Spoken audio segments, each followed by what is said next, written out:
ఆయనేరి ఈయనెవరు? ఈయనకి ఆయనకి తేడా లేదు. ఆయనే ఈయన, ఈయనే మీ ఆయన. ఇదేంటి మారేసుకున్నారు?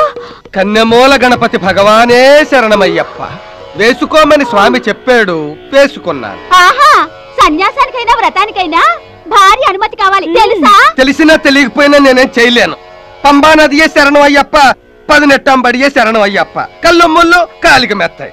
ఇరుముడి కట్టు శబరిమలైకి, పళ్ళి కట్టు శబరిమలైకి. మకర జ్యోతి, నెయ్యాభిషేకం, పడి పూజ, మండల దీక్ష, కంఠహారం, నుదుట చందనం. పందల రాజకుమారినే శరణం అయ్యప్ప, ఆర్యుంగావ అయ్యవనే శరణం అయ్యప్ప. வீராதி வீரா ஐயப்பா, சூராதி சூரா ஐயப்பா. தெரியாமலும் செஞ்ச குற்றங்கள் எல்லாம் பொறுத்து காத்து ரட்சிக்க வேண்டும் சுவாமியே சரணம் ஐயப்பா. ஐயப்ப சரணம், சுவாமி சரணம், ஐயப்ப சரணம், சுவாமியே சரணம் ஐயப்பா, சுவாமியே சரணம் ஐயப்பா. ప్యూర్ బంగారం, చాలా బాగుంది. కూర్చోండి. ఏం సార్, నిన్న నుంచి కనిపించడం లేదు, ఎక్కడ దాక్కున్నారు? నేనెందుకు దాక్కుంటాను? ఎందుకా? వడ్డీ కట్టలేక 2 రోజుల నుంచి ఎక్కడో దాక్కున్నారు. టైంకు వడ్డీ కట్టకపోతే దాసు గారికి పిచ్చి కోపం వస్తుంది. దాసు గారి కోపం వస్తే తెలుసుగా, ఆయన మాట్లాడు, ఆయన కత్తి మాట్లాడుద్ది. అదేమీ లేదు, నిన్న మొన్న చాలా వర్క్ ఉంటేను ముందుగా వెళ్ళిపోయాను. ఈ మధ్య బిజినెస్ చాలా డల్ గా ఉందండి, ఏం చేయాలో తెలియడం లేదు. మీ వడ్డీ ఇస్తానులే, ఎక్కడికి పోదు. చాలా కష్టంగా ఉందండి, మీరే ఏదైనా సలహా ఇవ్వకూడదు? అయితే ఓ పని చేద్దామా? ఏంటి? నీ తలకాయ నరికి బాక్స్ లో పెట్టి వడ్డీ కింద దాసు గారికి పంపిద్దాం.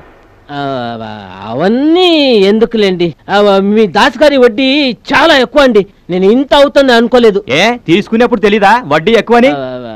అప్పుడు తీసుకున్నాను, ఇప్పుడు చాలా కష్టంగా ఉంది. మాట మార్చడానికి ప్రయత్నించొద్దు. వడ్డీ డబ్బులు కట్టాయి, లేకపోతే ఆ ఒంటి మీద నగలున్నాయే ఇచ్చేయి. ఇవి ఇచ్చేస్తే నా ప్రెస్టీజ్ పోతుందండి. వడ్డీకి తీసుకున్నోడికి పిస్టేజ్ అంట, పిస్టేజ్. ఈ ముందు ఇది ఈ వారం వడ్డీది, ఇది ఇది వచ్చే వారం వడ్డీది. పదండి. వస్తా మళ్ళా. మనకు వచ్చిందంతా వడ్డీ కట్టడానికే సరిపోతుందండి. ఇక మీదట నేను డూప్లికేట్ నగలైనా వేసుకోవాలి, లేదంటే నా పరువు పోతుంది. My prestige will go away. ఆ దాస్గాడు మనిషి వచ్చేసి నన్ను కత్తితో బెదిరించి నా నగలన్నీ తీసుకుపోయాడు. చూడు, డూప్లికేట్ బంగారం వేసుకువచ్చాను. ఆ పిచ్చిదేమో నన్ను దగ్గరికి రానివ్వదు, ఆ ముసలిదేమో కయాపే అని అరుస్తుంది. నాకు ఈ జన్మలోనే శోభనం జరగదు. ఆ దాస్గాడు నన్ను ఏ చౌరాస్తాలో లేపేస్తే అక్కడే సమాధి కట్టించి ఒక పూలదండ వేసి పెద్ద దీపం పెట్టతా. ఏంటతా, ఏం మాట్లాడువు? అత్త ఎక్కడికతా? రే, నేను నీ బాధను అర్థం చేసుకున్నాను, అందుకే ఒక ప్లాన్ వేశాను రా. ఏం ప్లాను? నీకన్నీ తొందరేరా, బాగా విను. పాలల్లో మత్తుమందు కలిపి రూపకి తాగించాను. ఈ రోజు నీకు ఏ సమస్య ఉండదు. నువ్వు వేసే బాణం గురి చూసి తగలాలి. ఆ ముసల్దానికి కూడా మత్తుమంది ఇచ్చావా? ఆ ముసల్దాని జోలి నీకెందుకురా? అది కాదత్త, దాని మనవరాల దగ్గరికి వెళ్తే అల్లుడు గారు అని అరుస్తుంది. ఆ ముసల్ది ఖతర్నాక్ పూలందేవి అమ్మ. దానికి మత్తుమందు కాదు, ఫుల్ బాటిల్ రమ్ తాగించినా కిక్కెక్కదు. ముసల్ది యమా యాక్టివ్. లేదు బామ్మ, చూసావా ఎంత హుషారుగా ఉందో. తొందరగా భోజనం చేసి దాని కంట పడకుండా వెళ్ళు.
ఎంత భారంగా ఉంది.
సిగ్గు లేకపోతే సరే, పిల్లకు బదులు పిల్ల నడ్డు పెట్టుకున్నాడు. అది కూడా తీసి. ఏమిట్రా ఈ పని? అసలు కత్తి తెచ్చావు? పదులు పెడదామని తెచ్చావా? చూడు బామ్మ, నా బట్టలు ఎలా ముక్కలు ముక్కలుగా చేశాడు. అదా ఏం లేదు బామ్మ, రూప కాస్త తమాషా చూపిద్దామని. ఏంటా తమాషా? చీరని చింపడ తమాషనా? నీ బట్టలను కూడా చింపుకున్నావే, నీకేమైనా పిచ్చి పట్టిందా? సరసమంటే ఇదేనా? ఏమోనమ్మా, నా మొగుడుతో నేను కూడా 40 ఏళ్ళు కాపురం చేశాను గాని ఇలాంటి పిచ్చి చేష్ట ఎప్పుడు చేయలేదు. నా మొగుడు మాటలతోనే నాకు స్వర్గం చూపించేవాడు. నేను చేతలతో స్వర్గం చూపిద్దామనుకొని. స్వర్గం చూపిస్తాడట? స్వర్గం కత్తితో? ఎవరైనా వింటే నీ మొహాన్ని ఉమ్మేస్తారు. మీరు ఇలా కుక్కలా కొట్టుకుంటే ఇక జాక్పట్ కొట్టినట్టే. నువ్వు రామ్మా, ఇతని ఎలుగుబంటి బుద్ధి మారేదాకా నా దగ్గర పడుకుందు గాని. దా.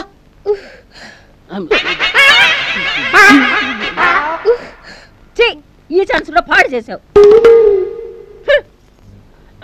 పిల్ల పోయి పిల్లో వచ్చే డామ్ డామ్ డామ్, బామ వచ్చి బామ వేసే డామ్ డామ్ డామ్, అత్త వచ్చి కోటింగ్ ఇచ్చే డామ్ డామ్ డామ్, పిల్ల పోయి పిల్లో వచ్చే డామ్ డామ్ డామ్.